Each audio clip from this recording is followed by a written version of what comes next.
Hello friends, स्वागत है आप सबका हिंदी साहित्य लहर में। तो आज मैं एक बार फिर से हाजिर हूँ एक नई वीडियो के साथ, जिसमें हम डिस्कस करेंगे हिंदी साहित्य के बहुत ही महत्वपूर्ण प्रश्न। तो चलिए शुरू करते हैं आज की क्लास। और आज का हमारा पहला प्रश्न है, निम्नलिखित कहानियों का सही अनुक्रम कौन सा है? तो इसका सही आंसर है ऑप्शन डी, पुरस्कार, कफन, राजा निर्वंशिया और वापसी। पुरस्कार कहानी है जयशंकर प्रसाद की। इसका जो प्रकाशन वर्ष है वो है 1930। कफन कहानी है मुंशी प्रेमचंद जी की। इसका प्रकाशन वर्ष है 1936। राजा निर्वंशिया कहानी है कमलेश्वर की। इसका प्रकाशन वर्ष है 1956। और वापसी कहानी है उषा प्रेमंदा की। इसका प्रकाशन वर्ष है 1961। अगला प्रश्न देख लेते हैं, निम्नलिखित निबंधों का सही अनुक्रम कौन सा है? इसका सही आंसर है ऑप्शन ए, प्रबंध प्रतिमा, अतीत के चलचित्र, ठेले पर हिमालय, प्रिया नीलकंठी। यहाँ पर प्रिया होगा। प्रबंध प्रतिमा ये जो निबंध है निराला जी का निबंध है और इसका जो प्रकाशन वर्ष है वो है 1940। अतीत के चलचित्र महादेवी वर्मा का निबंध है। इसका प्रकाशन वर्ष है 1941। ठेले पर हिमालय धर्मवीर भारती का ये निबंध है और इसका प्रकाशन वर्ष है 1958। प्रिया नीलकंठी ये कुबेरनाथ राय का निबंध है और इसका प्रकाशन वर्ष है 1968। अगला प्रश्न देख लेते हैं, रामचरितमानस के कांडों का सही अनुक्रम क्या है? तो ये आपके पास 4 ऑप्शन है। जैसा कि हम जानते हैं, रामचरितमानस एक महाकाव्य है जो गोस्वामी तुलसीदास जी के द्वारा लिखा गया और इसमें 7 कांड है।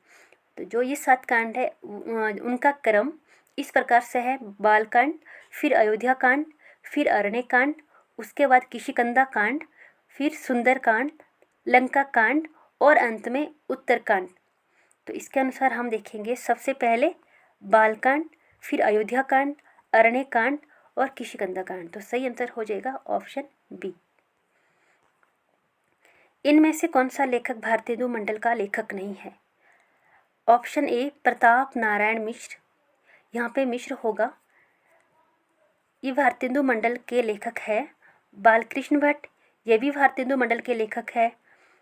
प्रेमघन, इनका पूरा नाम है बद्री नारायण चौधरी प्रेमघन, ये भी भारतेंदु मंडल के लेखक है। श्रीधर पाठक ये भारतेंदु मंडल के लेखक नहीं है। श्रीधर पाठक है द्विवेदी जी के काल के, महावीर प्रसाद द्विवेदी के समय के ये लेखक है। तो इसका सही आंसर होगा ऑप्शन डी।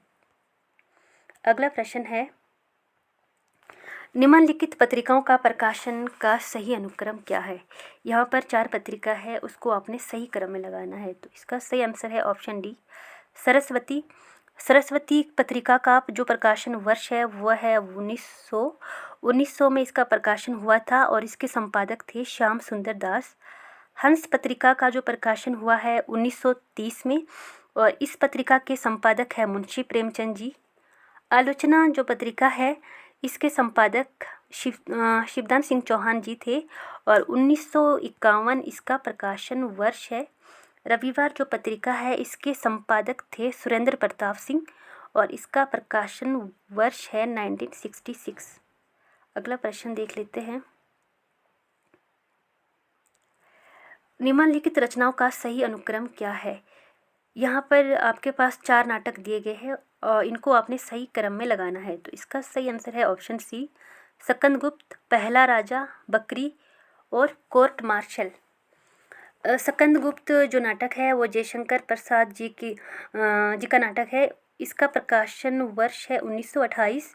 पहला राजा जगदीश चंद्र माथुर का ये नाटक है, इसका प्रकाशन वर्ष है 1969।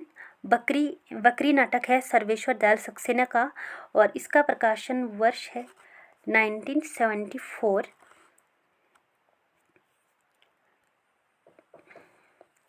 और कोर्ट मार्शल जो नाटक है ये स्वदेश दीपक का नाटक है और इसका प्रकाशन वर्ष है 1991। तो इसका सही आंसर हो जाएगा ऑप्शन सी। अगला प्रश्न देख लेते हैं, अगला प्रश्न है, खंड काव्य में जीवन का खंड चित्र प्रस्तुत किया जाता है। स्थापना में कहा गया है कि खंड काव्य में जीवन का खंड चित्र प्रस्तुत किया जाता है और इसका जो तर्क है, रीजन है, इसलिए ये चरित काव्य का विशेष वेद है। स्थापना की अगर हम बात करते हैं तो ये बिल्कुल सही है, खंड काव्य में जीवन का खंड चित्र प्रस्तुत किया जाता है।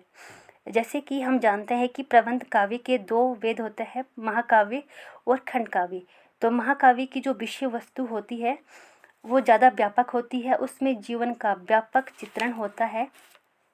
जैसे कि आपकी कामायनी है वो एक महाकाव्य है, साकेत है वो भी एक महाकाव्य है, लेकिन जो खंड काव्य है उसमें जीवन के किसी एक अंश या एक खंड का चित्रण होता है। तो ये आपका बिल्कुल सही है।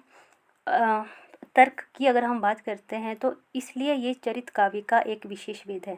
तो ये चरित काव्य का विशेष वेद नहीं है, जो चरित काव्य है ये भी प्रबंध काव्य का ही एक विशेष रूप है। तो इसमें हो जाएगा ए सही और आर गलत। तो इसका सही आंसर है ऑप्शन सी, ए सही आर गलत। अगला प्रश्न है,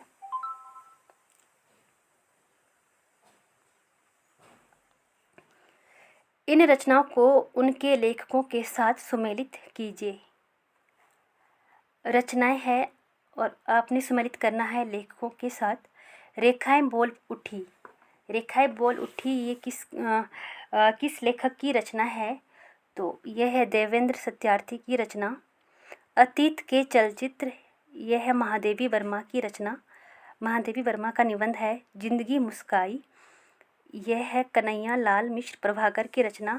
मील का पत्थर, मील का पत्थर की जो रचयिता है वो है राम कुमार वर्मा। अगला प्रश्न, कवि कुछ ऐसी तान सुनाओ जिससे उथल पुथल मच जाए। किसकी पंक्ति है?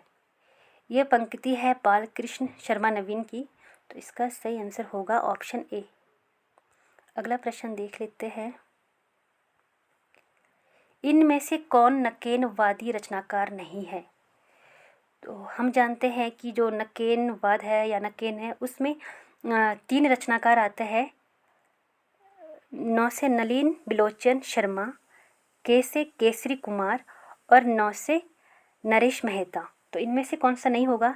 नलिन बिलोचन शर्मा ये तो इसमें होंगे, केसरी कुमार भी इसमें होंगे और नरेश मेहता भी। तो इसका सही आंसर होगा ऑप्शन सी, केदारनाथ सिंह नकेनवादी रचनाकार नहीं है।